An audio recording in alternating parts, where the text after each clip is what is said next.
બેન જિગ્નેશભાઈ સાકરી અટક છે અને આમ તો રહેવાનું મૂળ જેતપુર છે અને આમ અત્યારે હાલ સુરત રહો છો. મેરેજને કેટલા વર્ષ થયેલા? 3 વર્ષ. 3 વર્ષ. સુરતમાં કેટલાક ડૉક્ટર બતાવ્યું? 2 ડૉક્ટર સુરત ને 1 બગસરા. એ શું કહેતા બધા? PCOS છે ને ઈંડું બને છે પણ ફૂટતું નથી. ફૂટતું નથી તો બધા ડૉક્ટર દવા સારવાર આપેલી? 6 મહિનાની ટ્રીટમેન્ટ આપી. 6 મહિનાની આપેલી. તમને અહીં બતાવવાનું કોણે કીધું? અમે રીલ્સ જોઈને આવ્યા. રીલ્સ જોઈને આવ્યા હતા. જો તમે ફર્સ્ટ ટાઈમ આવ્યા ને ત્યારે આપણે SSG રિપોર્ટ કર્યો. એક સાઈડની નળી ખુલ્લી છે ને એક સાઈડની બ્લોક હતી, બરાબર? તમારે કેટલા વિઝિટ છે? ચોથી વિઝિટ છે. તમને અમુક સુરતથી સોનોગ્રાફી ને બધું કરવાનું કીધું, બરાબર? જે પ્રમાણે સંબંધ રાખવા કીધું એ પ્રમાણે તમે પાલન કર્યું, બરાબર? તમે ઘેરે પટ્ટીની તપાસ કરી હતી? હા, 2 પટ્ટીમાં. તો પહેલી વખત કેવું લાગ્યું પટ્ટીની તપાસ આવી તો? મેં કરી જ નહોતી.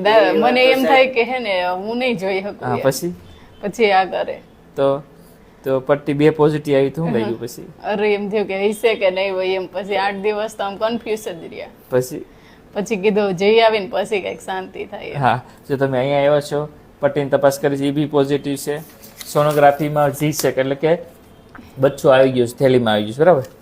તમને આમ અત્યારે વિશ્વાસ થાય કે પ્રેગ્નન્સી રૂકાણી નહીં એમ? જી એમનો પૂરો વિશ્વાસ ન થાય. તો સારું છે.